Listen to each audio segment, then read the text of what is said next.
आज प्रधानमंत्री का जाना और जो उन्होंने कहा उसमें काफी से ज्यादा स्ट्रेटेजिक मैसेजिंग भी है, जो कि बहुत जरूरी थी, स्पेशली चाइना को जानने के लिए।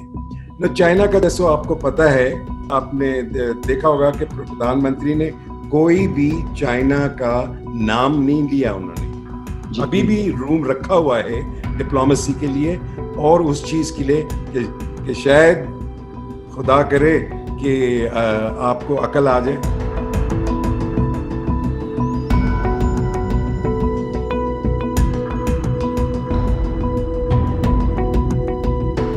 तो आज की जो सबसे बड़ी खबर थी वो ये थी, प्राइम मिनिस्टर नरेंद्र मोदी का सरप्राइज विजिट। लेह में वो गए, बिल्कुल फ्रंट लाइन पर गए और वहां फौजियों से मुलाकात की और एक भाषण भी दिया।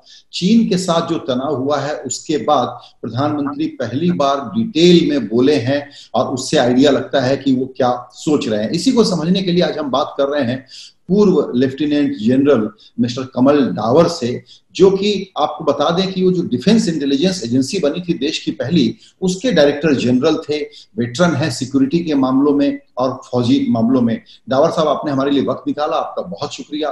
पहला सवाल यही है आपसे कि प्राइम मिनिस्टर मोदी ने आज क्या मैसेज दिया है, क्योंकि ये मामला सिर्फ अपनी फौज की शाबाशी या मोरल बूस्टिंग से थोड़ा ज्यादा है, कुछ और भी कहा है उन्होंने। सबसे पहले तो मेरा शुक्रिया आप सबको अपने चैनल पे बुलाने के लिए। आपका जो सवाल है वह बहुत जायज़ है। और आज ऐसे होता है कि जब भी तनाव होता है देश में या फौजें बॉर्डर रीजन्स में लग जाती हैं और कोई सिक्योरिटी प्रॉब्लम हो खास किस्म की, जैसे कि अब हो रही है कुछ महीनों, दो ढाई 3 महीने से, तो ये अमूमन होता है कि प्रधानमंत्री, रक्षा मंत्री जाके फॉरवर्ड ट्रूप्स से मिलें, उनका मनोबल भी बढ़ाएं, उनको मिलें और उनको बताएं कि पूरा देश उनके पीछे है। इसलिए आज प्रधानमंत्री गए, सरप्राइज विजिट थी, क्योंकि आज आपको जैसे पता है कि रक्षा मंत्री ने जाना था, लेकिन बड़ा अच्छा हुआ कि प्रधानमंत्री खुद गए और मिले।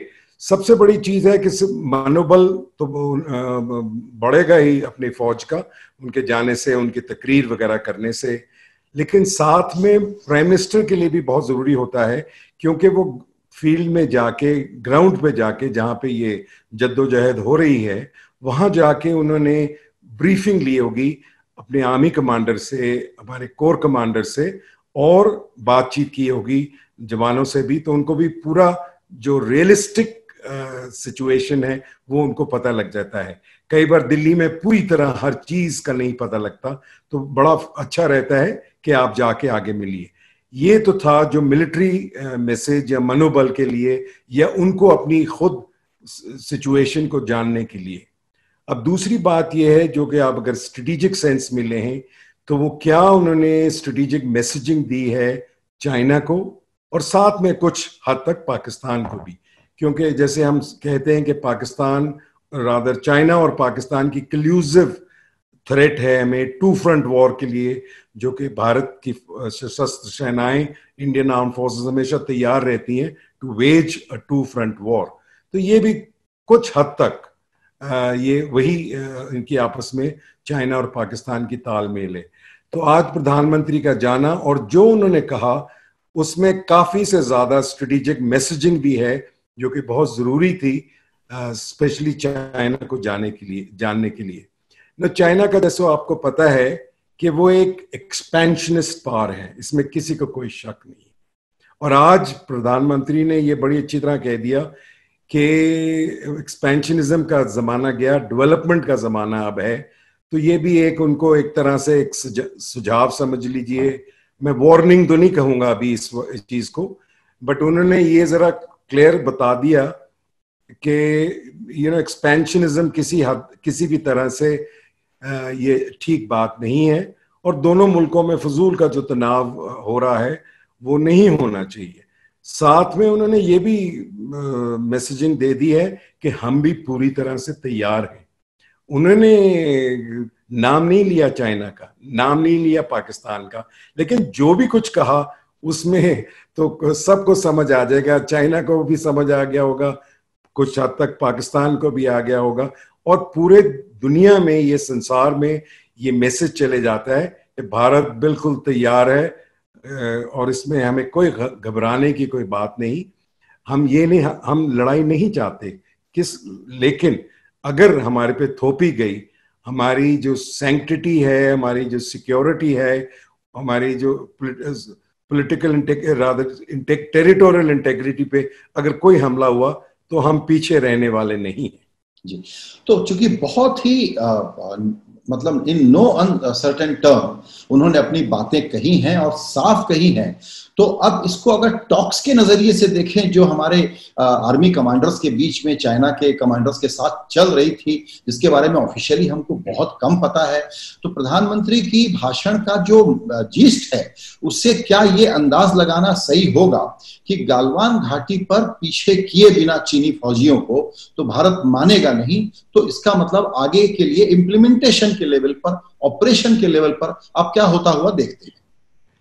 देखिए, कोर कमांडर लेवल की जो बहुत हाई लेवल मिलिट्री टॉक्स थी वो 3 दफा हो चुकी हैं, और जो 3 बार भी जो हुई है इसके बारे कोई भारत सरकार की तरफ से कोई कम्युनिके या कोई इंफॉर्मेशन नहीं आई है जो मेरे ख्याल से आनी चाहिए।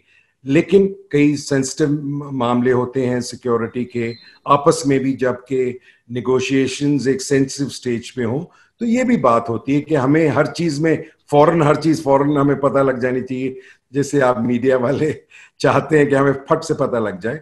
तो वो भी मिलिट्री लेवल पे भी टॉक्स हो रही हैं, और जरूर होगा कि डिप्लोमेटिक लेवल पे भी कूटनीतिक आपस में टॉक्स हो रही होंगी। तो ये सब ठीक है, चलना भी चाहिए, लेकिन हमने ये जरूर अच्छा एक मैसेज दिया है कि हम मिलिट्री एरिया में भी हम पूरी तरह से तैयार हैं, इसमें किसी को कोई शक नहीं होना चाहिए।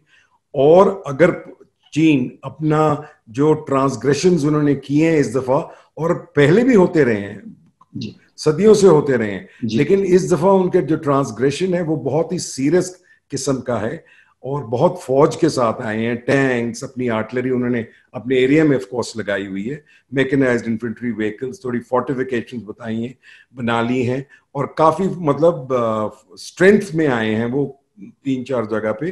तो इसलिए ये मामला काफी सीरियस है और इतनी जल्दी हल भी नहीं होने वाला अनलेस एंड अनटिल मेरे ख्याल से टॉप पॉलिटिकल लीडरशिप की आपस में बातचीत होती है।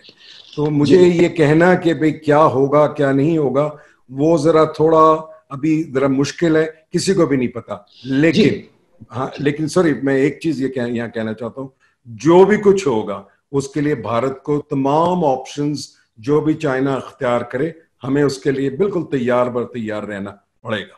बिल्कुल, तो ये प्लेन लैंग्वेज में प्राइम मिनिस्टर ने यह कहा है कि मिलिट्री ऑप्शन बिल्कुल खुला हुआ है, हमको कोई हिचक नहीं है। और चूंकि बहुत ही कॉम्प्लेक्स है, बॉर्डर के सारे ट्रांसग्रेशन कई सारे पॉइंट्स पर हैं, तो इसको अभी एक वार्निंग के रूप में देखा जाए, या आज की जो स्पीच, क्योंकि ये कम भी बोलते तो भी ये सारी बातें कही जा सकती थी, लेकिन वो बहुत डिटेल में बोले हैं प्राइम मिनिस्टर आज। तो क्या इसका ये अर्थ निकालना सही होगा या गलत, ये हम आपसे समझना चाहते हैं कि इसका ऑपरेशनल मीनिंग ये है कि अगर एक समय तक आप नहीं हटेंगे तो भी हम आपको फौज को इस्तेमाल करके पीछे धकेलेंगे। ये कहना कि प्राइम मिनिस्टर की स्पीच लंबी थी या छोटी थी, ये मेरे ख्याल से हमें नहीं इसकी बात करनी चाहिए, क्योंकि जो वो समझते हैं, वो इलेक्टेड हेड हैं सरकार के, एंड तो उन्होंने सोच समझ के, ऐसे नहीं कि आके ऐसे कोई इलेक्शन स्पीच है आके ऐसे बोल दिया, उन्होंने सोच समझ के अपने एडवाइजर्स के साथ, ministry of defence, ministry of home affairs, PMO में सब बैठ के उन्होंने जो भी कहना होगा उन्होंने बड़ा सोच समझ के कहा है।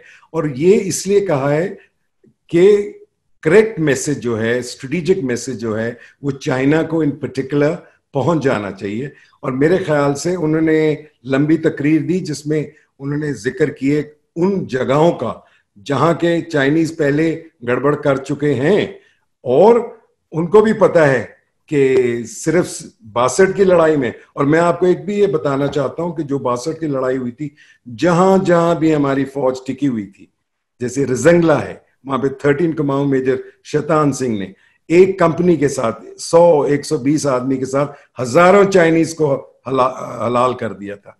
इसी तरह सुमड्रोंग चू में उससे पहले नथुला में 1967 में, ठीक है जी, सिक्किम में उनको भी हमने पीछे वहां से धकेल दिया था।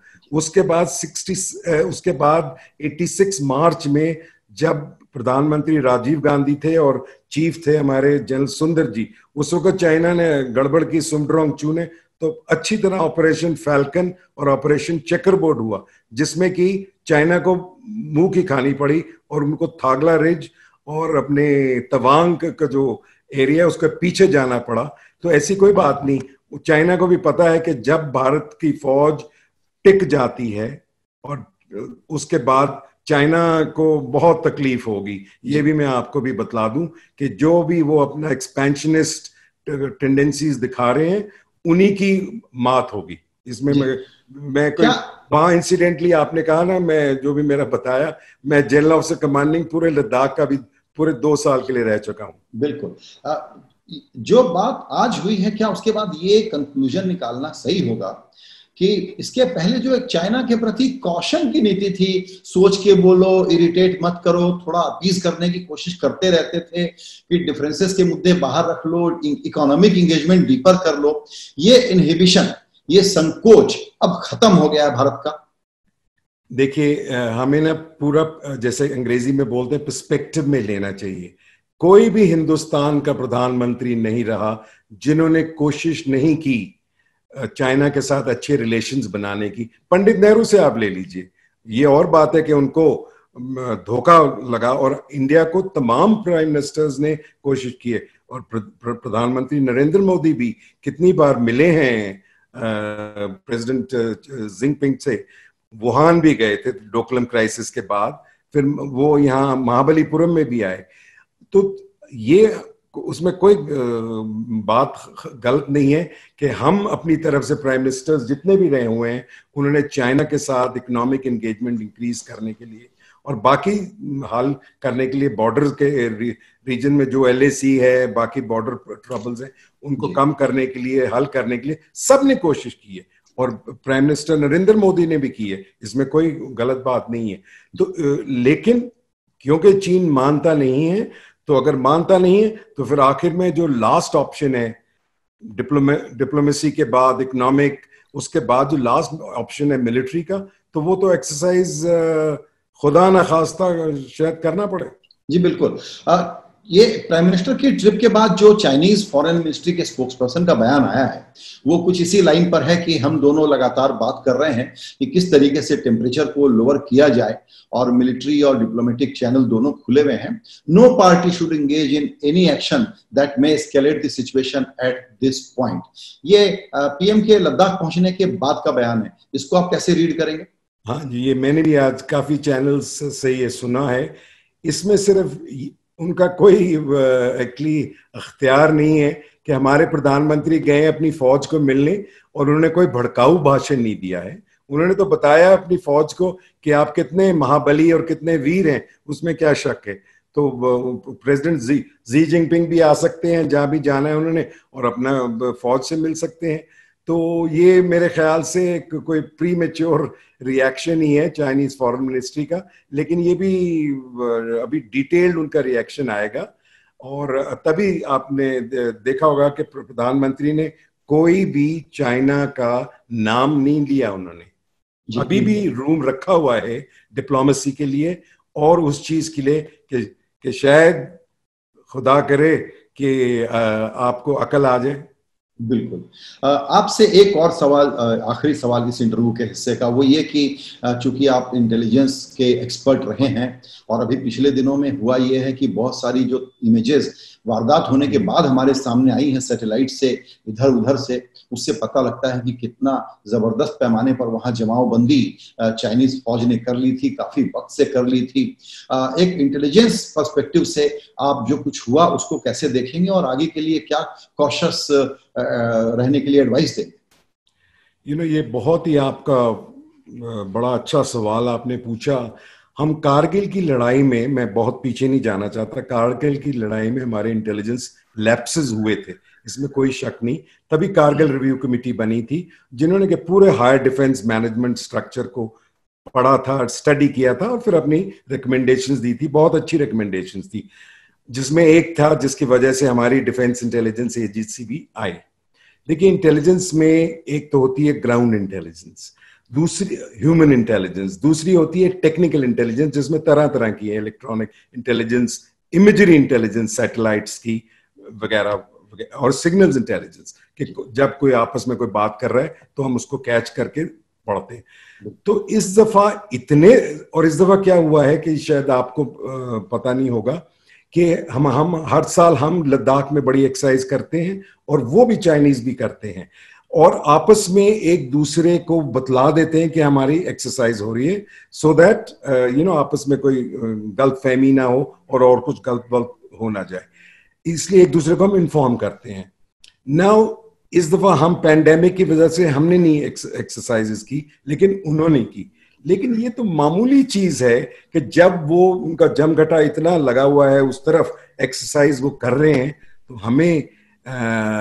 हम एक्सरसाइज ना भी कर रहे हो, बट हमें अपना नजर तो रखनी पड़ती है ना, जितने भी फॉर्म्स ऑफ इंटेलिजेंस है। और हमारी इंटेलिजेंस कैपेबिलिटी में आपको बता देता हूं, ये ऐसे नहीं बोल रहा क्योंकि मैं भी था आखिर में इंटेलिजेंस में, इसलिए कि हमारी भी बहुत अच्छी इंटेलिजेंस कैपेबिलिटी है।